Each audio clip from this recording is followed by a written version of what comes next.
Keanu Reeves has been one of the most recognized faces on Earth for more than 30 years. But the man who has known him the longest never met a movie star. He met a shy young guy who showed up to an audition on a motorcycle. An audition that dragged on for weeks. And somewhere in all that waiting, two young men became something Hollywood almost never allows. Brothers for life. Not co-stars. Not friends for a season. Brothers for 35 years. This is the story of Keanu Reeves and the one person he never let go of. It runs from a silly little comedy about two goofy teenagers, all the way to a Broadway stage where two men in their 60s stood side by side and picked up right where they started. Stay with me, because by the end, there's something I really want to ask you. It was the mid-1980s. Two young actors kept crossing paths in the same waiting rooms in Los Angeles. The film was called Bill and Ted's Excellent Adventure, a small, strange comedy about two air guitar-playing high school kids who travel through time in a phone booth, collecting historical figures along the way. Nobody expected it to become anything. It was low budget, a little ridiculous, the kind of movie that usually disappears without a trace. But before any of that, there was the casting. And the casting took forever. For weeks, the filmmakers tested dozens of young men, pairing them up in different combinations, trying to find two who felt real together, two who felt like actual friends. One of those young men was Keanu Reeves, whose career was just beginning. He'd recently done a dark teen drama called River's Edge. This goofy time travel comedy must have felt like pure fun by comparison. The other was a young actor named Alex Winter, and the moment they met, something just clicked. They had both ridden up on motorcycles. They both played bass guitar. They were both huge fans of Monty Python, and they had both grown up in unusual artistic families that never stayed in one place for long. Keanu had lived in Beirut, then Sydney, then New York, then Toronto, raised after his parents split by a series of stepfathers. Alex had grown up between London, St. Louis, and New Jersey, the son of parents who ran a dance company. They were strangers, but they recognized each other almost instantly. Years later, Keanu tried to put it into words. "I share the sense of humor," he said. "And the way we kind of look at the world and existence." And then he added something quiet and telling. "I don't get that anywhere else." While the other hopeful actors were nervously running their lines, Keanu and Alex were off in a corner, riffing on the script and talking about 16th century Italian theater. Two young men who had read the same strange books, showing up in the same waiting room, on the same kind of motorcycle. As the auditions dragged on, week after week, they started doing something that would quietly shape the next 35 years. They started playing music together, jamming on their bass guitars. Now, if you have ever played music with someone, you know the secret hidden in this. To really jam together, two people have to listen to each other completely, to feel where the other one is going before they even get there. They were learning each other's rhythms long before the cameras ever rolled. When the two of them finally landed the parts, they were overjoyed. Alex described the feeling perfectly.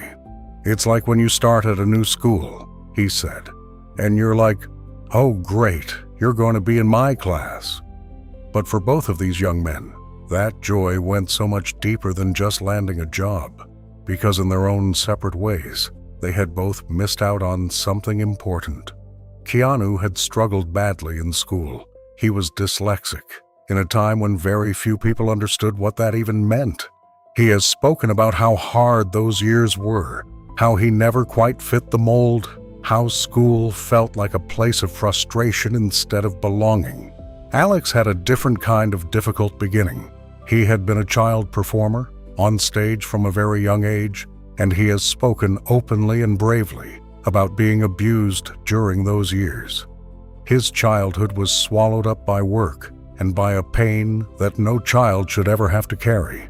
And then, on the set of this ridiculous, joyful little movie about two teenagers goofing off through history, they finally got to be exactly that: carefree, silly, young, together. Alex later called the experience of making that film therapeutic. He said it was a real part of his healing.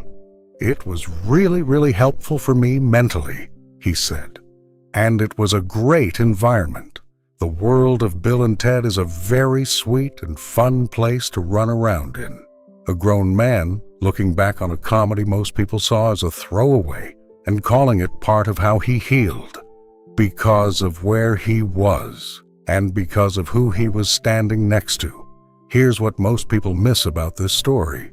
Bill and Ted looks like a joke, a couple of guys saying excellent and playing air guitar. But underneath all that silliness, two wounded young men were quietly giving each other something they had both been missing their whole lives: a safe place, a friend who truly saw them, a little piece of the childhood neither of them ever got to have.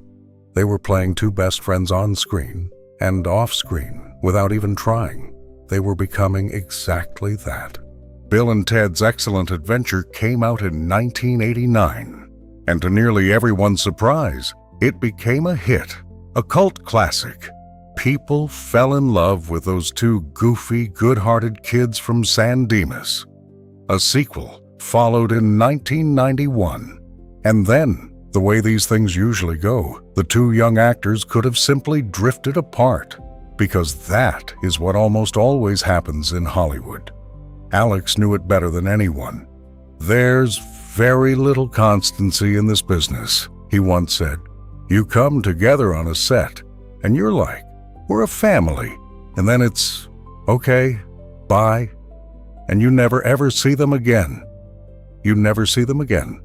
But that is not what happened here. Keanu and Alex stayed. They stayed in touch through the 90s, through the 2000s, through everything. What happened to them next could not have been more different. Keanu Reeves became one of the biggest movie stars on the planet. Speed, The Matrix, John Wick.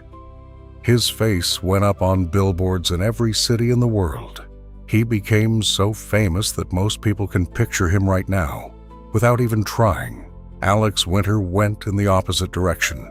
He stepped back from acting and became a documentary filmmaker. Thoughtful, serious films about the internet, about power, about real people. He built a quieter life, mostly out of the spotlight. One of them became a global icon. The other became a working artist most people wouldn't recognize on the street. And none of it mattered. They got to know each other's families. They went on vacations together. And somewhere along the way, they stopped using the word friends at all. They started calling each other brother. Over those same decades, Keanu lived through more loss and more grief than most people could ever imagine. And through all of it, the fame, the heartbreak, the passing years, one thing stayed exactly where it had always been. The young guy from the audition, the one on the motorcycle, the one who played bass and loved Monty Python and had read the same strange books. Still there, still brother. Some people collect fame, some people collect money.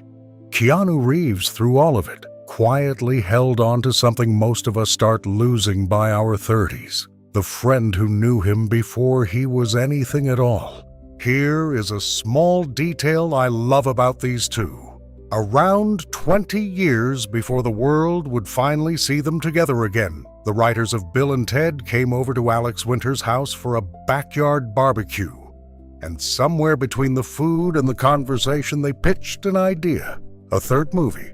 One last adventure for Bill and Ted. Now grown up, now middle-aged. 20 years. That is how long the idea sat there. That is how long these two men carried it. Quietly, in the back of their lives. And finally, in the year 2020, it happened. Bill and Ted Face the Music. The two of them, now in their 50s, put on the vests again. picked up the air guitars again, became those two sweet, gentle, good-hearted friends again. But of course they weren't really acting anymore, because the friendship on the screen was the real one. It had simply aged 30 years, right alongside the two of them. The film ends with a small, perfect moment. An older Bill and Ted looking at each other after everything they have been through and saying quietly, "We still got it. We still got it." For anyone who watched these two grow up on screen, it hit differently, because it wasn't just Bill and Ted saying it. It was Keanu and Alex, two men in their 50s who had met as kids at an audition, still standing side by side after all those years. They had been through fame and obscurity, success and grief, marriages, losses, whole lifetimes, and they still had it. Most friendships don't survive a single move to a new city, or a change in careers, or a sudden turn of luck. These two survived becoming completely different people, living completely different lives, and never let go of each other. You would think that would be the end of the story, a beautiful reunion, a perfect final note. But these two weren't finished. In fact, the most surprising chapter of all was still ahead of them. After Face the Music, the two of them didn't want to stop. They wanted to do something together again, and it was Keanu, of all people, who suggested what should come next. Not another comedy, not a big action movie. Instead, he suggested one of the most serious, most challenging plays ever written, Samuel Beckett's Waiting for Godot. Waiting for Godot is a famous, strange, haunting play from 1953. It is about two old companions, Vladimir and Estragon, standing together on a bare stage, waiting for someone who never arrives. They pass the time, they bicker, they lean on each other, and they wait. On the surface, it's a play about the loneliness of being human. But look a little closer, and it's really about something else entirely. It is about two people who have known each other for a very, very long time. Two companions stuck together in an absurd situation who keep going only because they still have each other. Now think about who was cast in those two roles. In 2025, Keanu Reeves and Alex Winter walked onto a Broadway stage at the Hudson Theater, 36 years after that endless audition, to play two old friends who have spent a lifetime side by side. They didn't have to reach far to find that. They'd been living it since the 1980s. Keanu had first read the play as a teenager, and even back then, he had noticed something. The quick back-and-forth rhythm of Beckett's dialogue, the way the two characters finish each other's thoughts, sounded a lot like the goofy banter of Bill and Ted. The very same rhythm, just older now, sadder, wiser. Standing on the red carpet before the show, Alex said it as plainly as anyone could. "We've known each other for a very long time," he said. "It's a play about two people who've known each other for a very long time. Two boys who met on motorcycles at an audition that wouldn't end. Now two gray-haired men on a Broadway stage, playing two souls who survive an empty, uncertain world by simply refusing to face it alone. From a phone booth to a Broadway stage, from Party On Dudes to Samuel Beckett, 36 years apart, and somehow the very same story." Keanu once described what he and Alex are in the simplest words imaginable. "We're just some humans," he said, "on a rock in space. Some humans on a rock in space who happened to find each other early and then decided quietly to never let go. We tend to celebrate the wrong things about people like Keanu Reeves. We talk about the box office, the action scenes, the ticket sales. But watch him long enough, and you notice the thing he seems proudest of isn't any of that. It's the people he kept, the friend he met before the fame, and never once treated as less important than the fame. In a business built on people using each other and moving on, Keanu Reeves did something quietly radical. He stayed. For 35 years, he stayed. And maybe that is the real lesson hiding inside a silly time travel comedy. Not just be excellent to each other, though that's honestly not a bad place to start, but something even deeper than that the people who knew you before you were anything are the ones worth holding on to for the rest of your life. So now, here's what I wanted to ask you. And I promise, I really do read the comments. Do you have a friend like that? Someone you met years ago, maybe even decades ago, who somehow is still right there beside you through everything? A brother or a sister who isn't related to you by blood, but might as well be? Tell me about them down in the comments. Tell me their name. Tell me how you met and how long it's been. I would truly love to read your story. And if this reminded you of someone, maybe today is the day you pick up the phone and tell them